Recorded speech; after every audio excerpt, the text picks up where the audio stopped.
एक company law का बहुत ही जोरदार क्वेश्चन है। संचालकों की स्थिति, नियुक्ति एवं पद मुक्ति, director, their position, appointment and removal. संचालकों की कंपनी के अंदर क्या स्थिति है, संचालकों की नियुक्ति किस प्रकार से की जाती है और इनकी पद मुक्ति की क्या प्रक्रिया है, इसके बारे में आज अपन चर्चा करेंगे। देखिए, कंपनी एक कृत्रिम, अदृश्य एवं अमूर्त संस्था है। ये स्वयं कुछ भी कार्य करने की स्थिति में नहीं होती है, तो कंपनी को अपना कार्य निष्पादित करने के लिए किन्हीं दूसरे व्यक्तियों का सहारा लेना पड़ता है। तो जिन व्यक्तियों के द्वारा कंपनी अपने कारोबार को निष्पादित करती है, जिन व्यक्तियों के माध्यम से कंपनी का निर्देशन, पर्यवेक्षण और नियंत्रण करती है, उन व्यक्तियों को संचालक के नाम से जाना जाता है। यानी सरल शब्दों में अपन ये कहें तो संचालक वो व्यक्ति है जो कंपनी के संपूर्ण कार्यों के निष्पादन के लिए उत्तरदायी होता है और वो अपनी टीम का एक सदस्य होता है, जिसको मिला करके अपन बोर्ड ऑफ डायरेक्टर, संचालक मंडल के नाम से जानते हैं। परिभाषा के दृष्टिकोण से देखें तो सेक्शन 2 सब सेक्शन 34 के अंदर लिखा है कि संचालक से तात्पर्य कंपनी के संचालक मंडल में नियुक्त किए गए संचालक से हैं। जो गवर्निंग बॉडी है, जिसको आप बोर्ड ऑफ डायरेक्टर्स कहते हो, उस बोर्ड ऑफ डायरेक्टर्स के अंदर, उस संचालक मंडल के अंदर नियुक्त व्यक्ति को ही संचालक कहा जाता है। वेबस्टर शब्दकोश के अंदर परिभाषा दी हुई है, संचालक उन व्यक्तियों के समूह में से, वही समूह कौन सा, बोर्ड ऑफ डायरेक्टर्स। संचालक उन व्यक्तियों के समूह में से एक व्यक्ति है जिन्हें कंपनी के संपूर्ण निर्देशन का कार्य सौंपा जाता है। संपूर्ण निर्देशन। तो निष्कर्ष के रूप में हम ये कह सकते हैं कि संचालक से तात्पर्य किसी ऐसे व्यक्ति से हैं जिसे किसी कंपनी के संचालक मंडल में नियुक्त किया गया है तथा जो कंपनी के कार्यों का निर्देशन, नियमन तथा नियंत्रण में महत्वपूर्ण भूमिका निभाता है। यानी उस कंपनी का चाहे डायरेक्शन का मामला हो, चाहे रेगुलेशन का मामला हो और चाहे कंट्रोल का मामला हो, वो सारा कृत्य जो है वो उस समूह के द्वारा किया जाता है और उस समूह के अंदर जो व्यक्ति है उसको अपन कहते हैं संचालक। तो उक्त विवेचन के आधार पर यदि अपन पोस्टमार्टम करें तो निम्नलिखित बातें ध्यान में आएगी। संचालक एक एकाकी एवं प्राकृतिक व्यक्ति हैं जिसे संचालक मंडल में नियुक्त किया जाता है। इसका मतलब ये है कि संचालक कोई भी कृत्रिम व्यक्ति या फर्म नहीं हो सकता। संचालक जो है वो प्राकृतिक व्यक्ति होगा, एकाकी व्यक्ति होगा। दूसरा, धारा 2 सब सेक्शन 59 के अंदर संचालक को कंपनी का अधिकारी, ऑफिसर माना गया है। तीसरा, संचालकों की न्यूनतम संख्या, अगर 1% कंपनी है तो एक, निजी कंपनी 1% कंपनी को छोड़ करके कम से कम 2 और सार्वजनिक कंपनी के अंदर कम से कम 3 संचालक होना अनिवार्य है। जहां तक अधिकतम संचालकों की नियुक्ति का सवाल है तो 15 अधिकतम संचालक हो सकते हैं। In case of need special resolution, विशेष प्रस्ताव पारित करके इस संख्या को बढ़ाया भी जा सकता है। Section 149 sub section 1। पांचवा पॉइंट है, कंपनी के सभी संचालकों को सामूहिक रूप से, जैसा कि मैंने आपको पहले ही बताया था, बोर्ड ऑफ डायरेक्टर संचालक मंडल कहा जाता है। संचालक कंपनी के प्रबंध नियमन एवं नियंत्रण के लिए उत्तरदायी होते हैं। और सातवां पॉइंट है, किसी निगमित संस्था या फर्म को संचालक का दर्जा नहीं दिया जा सकता। इसमें कृत्रिम प्राकृतिक व्यक्ति ही संचालक हो सकता है। जहाँ तक संचालकों की स्थिति का सवाल है, it's very complicated task to decide the position of the company, क्योंकि संचालकों की भिन्न भिन्न भूमिकाएं जो है वो देखने के अंदर आती है।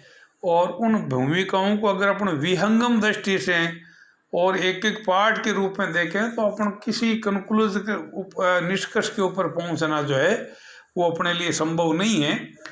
तो भिन्न भिन्न विचारकों ने किस किस रूप में संचालकों की पोजीशन को डिफाइन किया है, इसका अपन 1 बाय 1 खुलासा करेंगे।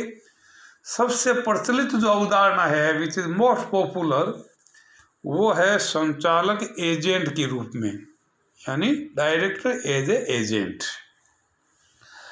देखिए, एजेंट वो व्यक्ति होता है जो किसी दूसरे व्यक्ति के माध्यम से अन्य पक्षकारों के साथ में अनुबंधात्मक संबंध स्थापित करता है, वो एजेंट है। एजेंट का मुख्य काम यह है कि वो नियोक्ता की ओर से अन्य पक्षकारों के साथ में अनुबंधात्मक संबंध स्थापित करता है।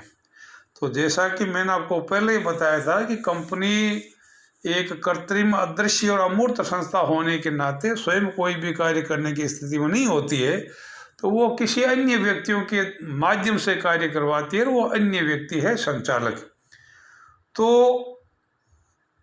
लार्जर पार्ट के रूप में अगर अपन देखें तो ये जो अवधारणा है एजेंट के रूप में, ये सर्वाधिक स्वीकार्य स्थिति है जिसमें संचालक को जो है वो एजेंट के रूप में व्यक्त किया जा सकता है। लॉर्ड केन्स ने स्पष्ट शब्दों में कहा है कि कंपनी का कोई भौतिक स्वरूप नहीं होता है, इसलिए उसे अपने सभी कार्य केवल संचालकों के माध्यम से ही करने पड़ते हैं। अतः संचालकों तथा कंपनी के बीच में परस्पर संबंध नियोक्ता एवं एजेंट के ही होते हैं। इस बात की जो व्याख्या है अपन इस तरीके से भी कर सकते हैं कि एजेंट अपने एजेंसी के अंदर, जो अपने बीकॉम पार्ट फर्स्ट के अंदर अपने मर्केंटाइल लॉ के अंदर एजेंसी के अंदर देखा था कि अगर संचालक कंपनी के अधिकार सीमा के भीतर रहते हुए अगर कोई भी कार्य करेंगे तो संचालकों का एजेंट की तरह कोई व्यक्तिगत दायित्व नहीं होगा, कंपनी ही अन्य पक्षकारों के प्रति उत्तरदायी होगी। तो इस बात को रेखांकित करता है कि संचालक या एजेंट की भूमिका में है। दूसरा, संचालकों को दी गई सूचना जो है कंपनी को दी गई सूचना मानी जाती है। जैसा कि अपने एजेंसी के अंदर देखते हैं कि एजेंट को अगर कोई सूचना दी जाती है तो वो नियोक्ता को ही दी हुई सूचना मानी जाएगी। यदि कंपनी ने अंतर नियम के बाहर कार्य किया, सीमा नियम के अंदर भीतर कार्य किया है, तो ऐसी स्थिति में यदि कंपनी चाहे तो नियोक्ता की तरह संचालकों के कार्यों का पुष्टिकरण भी कर सकती है, जो कि एजेंसी के अंदर हम लोगों ने देखा है। इसी तरह से कंपनी संचालकों के कार्यों से स्वयंबद्ध होती है, यानी संचालक जो भी काम करेंगे उनके लिए कंपनी उत्तरदायी होगी। सामान्यतया संचालकों के द्वारा किए गए कार्यों के लिए संचालकों को व्यक्तिगत रूप से उत्तरदायी नहीं ठहराया जा सकता। तो इन बातों के आधार पर हम इस निष्कर्ष पर पहुंचते हैं कि संचालक कंपनी के एजेंट हैं। लेकिन अगर विस्तार से अगर अपन देखें तो एजेंट की जो भूमिका और संचालकों की भूमिका के अंदर अपन तुलना करें तो in my opinion directors are more than agents, agent से कुछ अधिक है। और इवन सेक्शन 2 सब सेक्शन 59 के अंदर जो है इनको अधिकारी के रूप में डिफाइन किया है। तो ये निष्कर्ष के रूप में हम ये कह सकते हैं कि ये एक एकांगी व्याख्या है, अपने आप में पूर्ण नहीं है। दूसरी जो संकल्पना की गई है वो है संचालक प्रन्यासी के रूप में, डायरेक्टर एज ए ट्रस्टीज। प्रन्यासी, न्यासी, ट्रस्टी वो व्यक्ति होते हैं जिनके भरोसे कार्य सौंपा जाता है। तो कंपनी के मामले के अंदर एक प्रजातांत्रिक व्यवस्था है जिसमें असंख्य अंशधारी मिलकर के, असंख्य सदस्य मिलकर के और चुनिंदा व्यक्तियों के अंदर जो है वो विश्वास व्यक्त करते हैं और इनको इस आधार पर दायित्व सौंपा जाता है कि ये कंपनी की संपत्ति और धन को अक्षुण्ण बनाए रखेंगे, इनके हितों की रक्षा करेंगे। तो इस आधार पर अगर देखा